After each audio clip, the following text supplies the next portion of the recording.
Spurs 3, Doncaster nil, and from a third round of a Carabao Cup tie against a League One side. I'm guessing that's all you could really ask for. Like, let's be honest. Obviously, we're going to dive into it quickly, but very strong lineup from the start. Way stronger than I thought it was going to be. Pedro Porro was captain today as well, which was testament to him. Let's be honest, played like every single minute last season. Not every single minute, but every single game last season. One of the very few that didn't get injured. Um, Grinds hard in the team as well. You see him doing a couple of the team talks before as well. So obviously big leader. So big shout out to him for that. Obviously João Palhinha playing at centre back. Of course we've got injuries, but I think that just shows another string to his bow. Of course, we're playing against a League One side, so I'm not going to get too excited. But the fact that we possibly have that option if it came to worst case scenario is not a bad thing. Archie Gray midfield, lovely to see. Um, I think, yeah, I didn't really think he's got it. But once again, of course, I want that caveat. We were playing Doncaster, but let's be honest, Archie Gray was very good. Tel striker as well. Not his best position. We have three youngsters on the bench. Saar missing, and that's an interesting one because is he being rested? Because let's not forget he didn't even come on against Brighton. Or is there a little injury knock there? We will see. Anyways, getting into the game first half, Doncaster started well. Like first 5 or so minutes, I think they had a couple chances. They were pushing, obviously, team that came to play football. I thought maybe they could consider going into a back five, especially because they lost their last couple games, last two games in a row, I believe. But they didn't, to be honest. They came, tried to play against us, started off well. Spurs settled. We had a couple of quick chances as well. Mathys Tel started off well. It's so weird. I don't know. I really don't know with Matthias Tel. He done a lot of good as well, but early on he had a chance that he absolutely scuffed. Like I don't know what he was trying to do. Maybe he was trying to go too hard on it. I'm not sure, but yeah, that was a bit disappointing from him. But he done some good things early on. Um, yeah,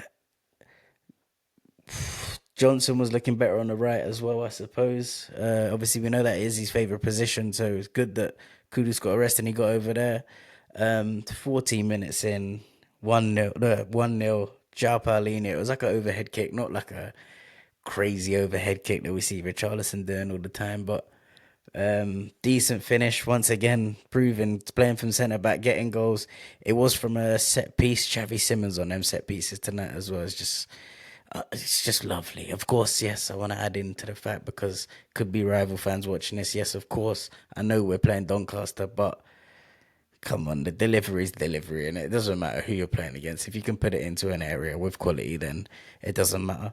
Um, yeah, and that corner actually came from long throw as well, so it just shows that the set pieces, everything's being worked on. Um, yeah, early goals in these games are always vital as well. Like I mentioned yesterday in the preview, in these games, if you score early, then it just changes it because the team, if even if they were gonna sit, they can't really sit in because let's be honest, that they wouldn't be defending a lead anyway. 16 minutes, couple minutes after, Odeberg, good work on the wing, squares it, own goal, 2-0. Um, yeah, very good. Obviously settled everything nicely. Spurs were then in control. Tel was good, as I said, he was doing a lot of running and he was involved with a lot. Of course, I want to add the caveat that it was League One, and he also did quite a few bad as well. So I don't know. I really don't know how I feel about Matthias Tel because I feel like I see it, but then I also see things that I don't like as well. So it's a tricky one. Of course, he's 20 years old, so you want to give him at least a couple more years, but I'm not really sure. Chaffee Simmons as well in that midfield today, played in the 10, linking up with everyone left and right. Honestly, it was unbelievable. Of course, yes, Doncaster, but you can just see what he's going to bring. He always wants the ball as well, and he wants to always try and make things happen. So that's lovely to see. Kinski late on in the first half didn't have much to do, but made a big save, pushed it onto the post. Um, and yeah, that's good for him because, as I said, he didn't do too much in the game. So the fact that at least he stayed switched on, had a clean sheet, is good for him. Great first half. Only negative I'll say for the first half is we had so many chances that we should have been out of sight. And the way that they were playing, you knew if they got one goal, it would have just changed everything. And it would have been because of the I can't even say the word, but the shyness in front of goal, let me just say, for the culture. Second half, Spurs started off average, very, very average. Doncaster came out playing really good. They were actually putting us under pressure. Ball wasn't even sticking up top with Mathys Tel. Yeah, and they were pushing us. Look, 10, 15 minutes. 60 minutes, Spurs made some subs. Wilson Odegaard, Xavi Simmons came off. Good for game management. Both of them two look decent, actually. Well, obviously, Xavi looked better, but Odegaard looked good. Second start in a row. Richie and Bergvall came on. Obviously, we got to see Telga on the left. And the freshness was really needed as well, I think, because the pressure that we started to get under, it could have got peak. If that goes 2-1, it's a completely different game. They've got all the momentum, and that can just change. So once again, good management from Thomas Frank. I'm pretty sure after that as well, Mathys Tel missed, literally like the same in the first half, bad contact. He missed another ball. And that's why I say, there's things I see that I didn't like. Of course, it could be coached out of him, but I don't know. But like, he's looking like he's trying to smash the ball every single time. And there was one lovely ball in, I think it was from Johnson. He just tried to put his laces through it, and he literally could have just passed it into the net. He used all the speed coming from the ball and just like tapped it in. But I don't know what he was trying to do. What else happened? 86 minutes. We saw an unbelievable moment. 16-year-old from the academy, Luca Williams, Barnett came on for Tel. Legacy number 900 as well. So the fact that he's 16 years old and now he's the 900th player to make a professional competitive game for Spurs. History. They had a few decent bits actually, a few decent touches. He got back and helped out in defence as well.